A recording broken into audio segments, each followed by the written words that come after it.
Crush Wednesday, take two. Apologize, guys. I jumped the gun a little bit. 12:30 was the time we discussed, and I apologize. So we're trying to see if we can get the absolutely talented, so interesting, so inspiring, has helped me a lot in terms of navigating grief and just how open she is with her vulnerability and how inspiring she is.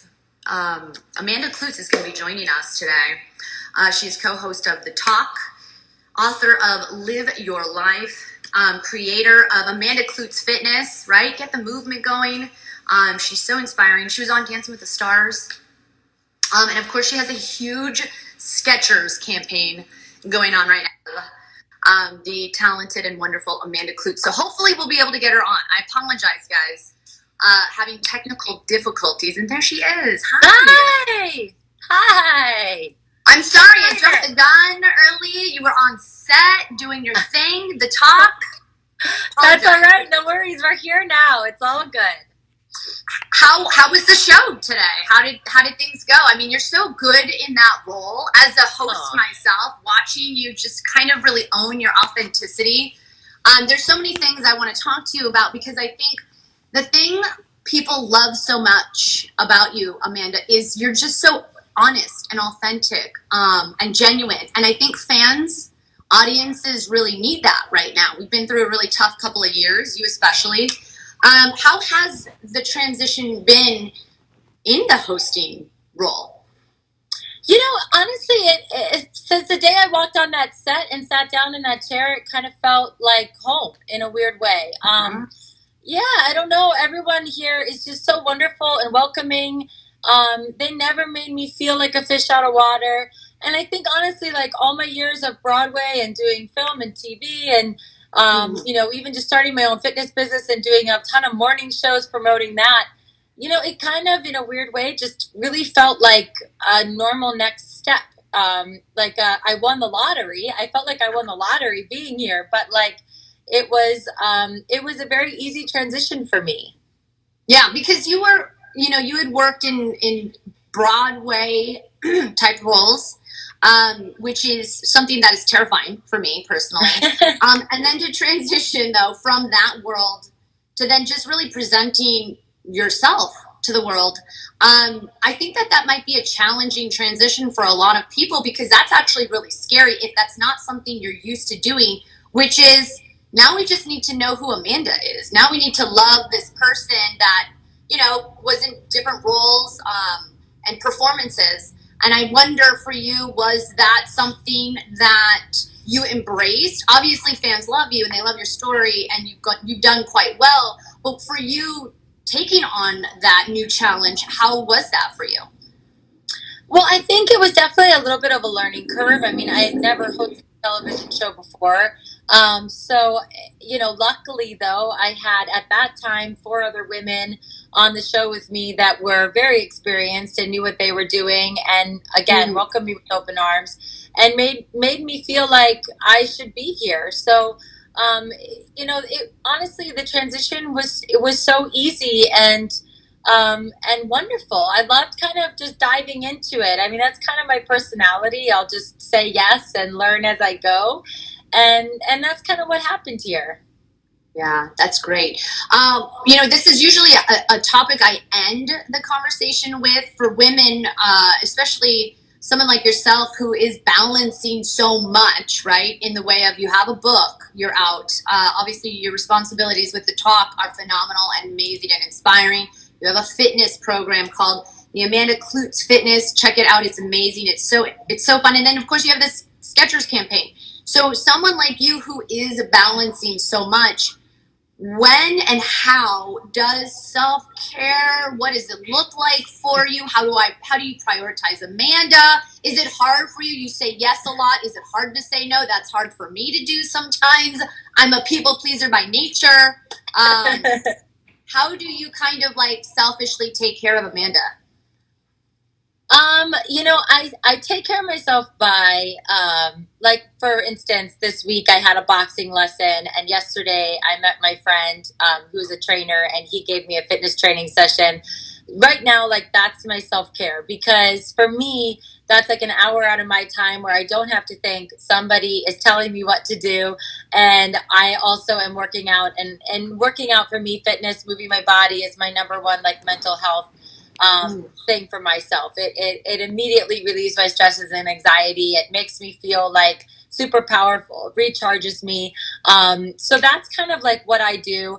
I try to fit in, a massage. I usually wait until I can't move before that happens. But listen, it's hard. I'm a hustler. I always have been. I've worked every single day of my life. I like working. I like opportunities. I like trying new things. And so it's hard for me, because to say no to something, like, my dad always be like, Amanda, just say no. Like, you can't fit it in your plate. And I'm like, but I can, though, actually. Like, there's that 1 hour on that day that I could do that.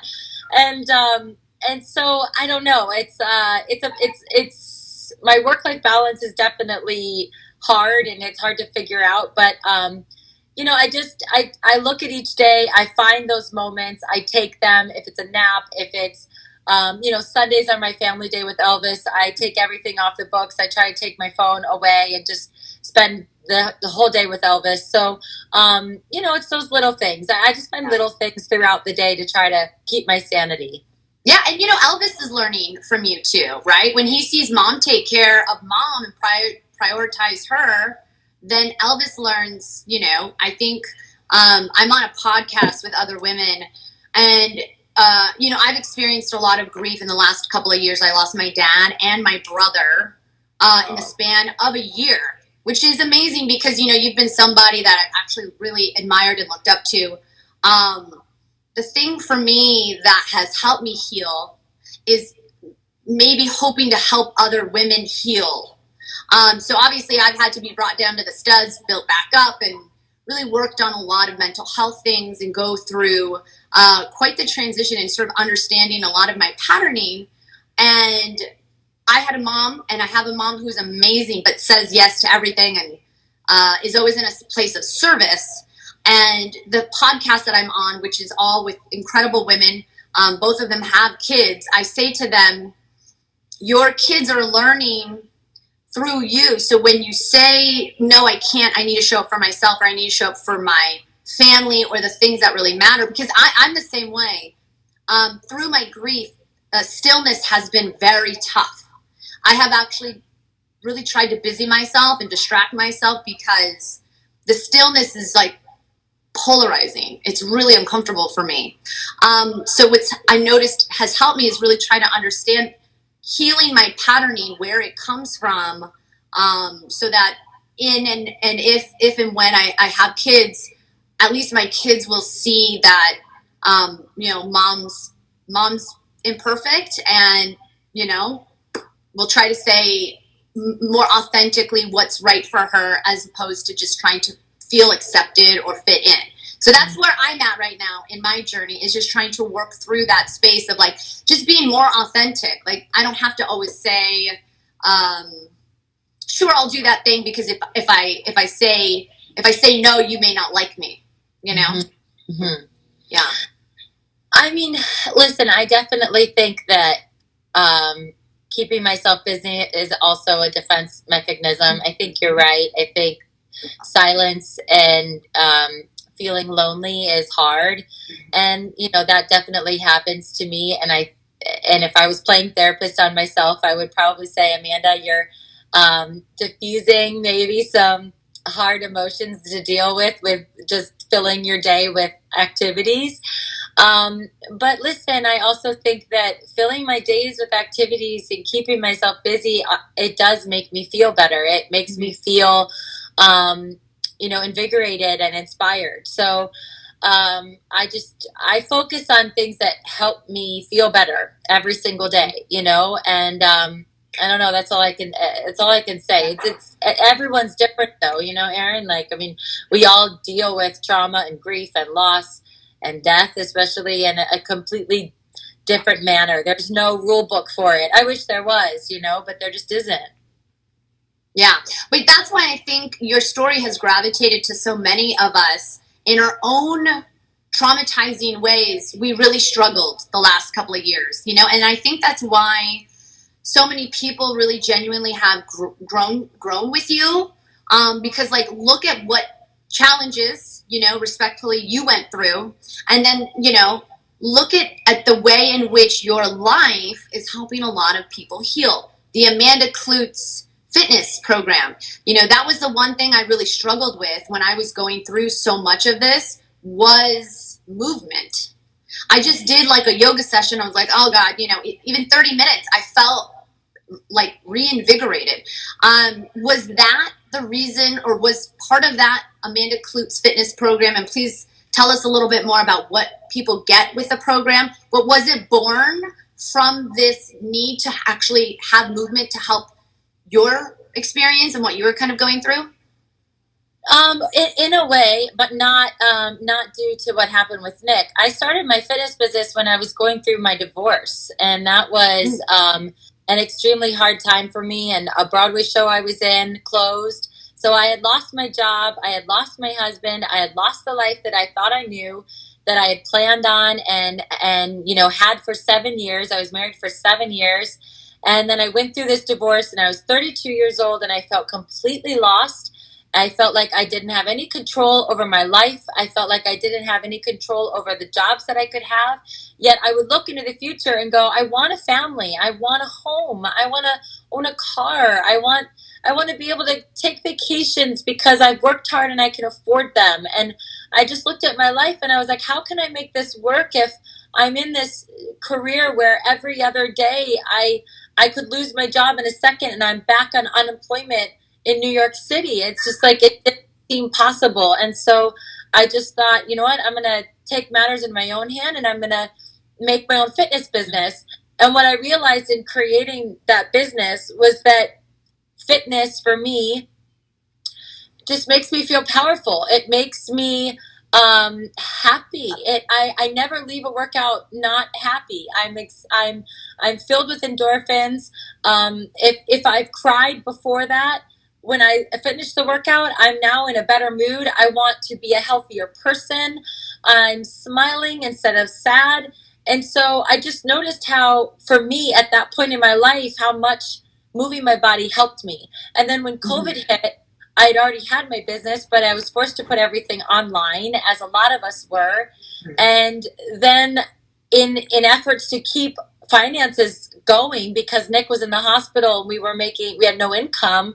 I launched my business online so that we could have some income coming in, so that while Nick was at the hospital, I would film workout videos in the driveway to post on my subscription series at the time, so that we had some money. So because I was really the only person working, so it was listen, I mean, like, those times, I mean, I feel like, for me at least, the lowest parts of my life, the lowest times in my life, is when I kind of really pull up my bootstraps and figure out like how I can survive. And then it's amazing to me what can come out of those lowest times in your life, how you can really, if you really want something and believe in it, it can really, just change your life in a great way. Yeah. And I appreciate you saying that, because it's been a really hard, like, 6 months for me. Like, I feel like I'm at the lowest, like, I've ever been, right? In terms of, I was very close to my dad, and he was in many ways my compass. So when I see you, excel and really be vulnerable and share your story, we look to you and we go, okay, she's still standing. She's helping others heal, and, is using her story to inspire. Your book is so inspiring. And of course, obviously, your fitness movement, and really trying to help people navigate what was a very challenging couple of years. And that transitions me into my next question, which is, now you're working with Skechers, and how cool is that? That must have been a really exciting campaign for you to be a part of. What's it been like working with them, and why Skechers for you? Oh, Skechers came to me, and what a crazy thing. I was immediately like, yes, I love Skechers. Everyone in my family wears Skechers, from Elvis to my dad, my nieces, my nephews. Um, they're just a great family company based in Manhattan Beach and long standing, and they really support everyone. They're such a brand that you literally, from your child to the nurse to the construction worker to your grandpa, can wear their products. They have something for everybody, and I just admire the brand. Working with them has been a dream. They are the kindest, nicest, most accommodating people. The other celebrities that they have as ambassadors are also just wonderful and so full of inspiration and light, that it's been really cool to meet them. Like Brooke Burke and Howie Long, I've admired for years. I got to meet Howie Long back in Canton, Ohio, where I grew up, at the Football Hall of Fame. So they came to me and it was a no-brainer. I was like, I can't believe you want to work with me. Oh my God, thank you so much. And now I there's a couple of pairs of Skechers that I'll never go back. Their workout shoes for me are hands down the best. Yeah. Well, and I think you're the perfect representation for a company, that's looking to touch the hearts of people, with your story, with your background, your dedication to fitness, your relationship with your son, Elvis, and just how you live your life. So it's exciting to see how amazing your opportunities have flourished in such a short amount of time. You've worked so hard, and I think I speak for so many that you really are such an inspiring female who lifts other people up. You're inclusive. I always say a win for her is a win for us. So I just wanted to say thank you so much for taking the time. Your time with us was so generous, and you really are somebody that I look up to and I admire, because your story has impacted me so much on such a deep level. So thank you for jumping on and taking some time to kind of be transparent and share your story. Oh, thanks, Erin. And listen, if there's anything, one of the lessons I've learned through all of this is, when we lose people we love, and grief, you think you can't talk about it, or you think people don't want to hear about it anymore. And so you keep it in and you kind of shut it down. And, it's still such a taboo topic. And I understand why, but in a way I don't, because what I've learned is talking about it, writing about it, dancing about it. It has changed me. It has, instead of keeping it in, it's allowed it to breathe, it's allowed it to grow, and it's allowed it to leave my body so that I can heal. So I encourage you to keep talking about your loss of your brother and your dad, because it also will help other people, and in hearing other people's stories, it'll help you back. Anytime I talk to a widow or a widower, I feel a part of a community, and I hear their stories and I don't feel alone. I'm like, oh my gosh, you understand what I'm feeling. You understand how you can be in the car and just break down for no reason other than you I don't know, you see a stop sign and for some reason that makes you cry, and then 2 seconds later you're fine. It's the weirdest thing. And I just, when you communicate that with people that really understand and get it, it just helps you. So I encourage you to keep talking about it and keep reaching out to people and sharing your story, because it'll help others and it'll help you. And I think you just do such a beautiful job at giving other people permission that it's okay to not feel okay. In a world where we have social media and everything looks this perfect, you've been really authentic and transparent with your story. And I remember, I feel so called upon. Some of my friends, my female friends who have lost a parent recently, I'll leave a voice note and then I'm realizing I'm bawling to my friend. So in a weird way, even me just trying to be there for her actually helps heal me. And I feel like on a global scale, a national scale, you actually are doing that for all of us. So author of Live Your Life, Dancing with the Stars, season 30. I just can't say how much I'm a fan of yours. On the Talk, you've got to check her out. Amanda Kloots, thank you again. Have a great day. Thank you, guys. Bye, Amanda.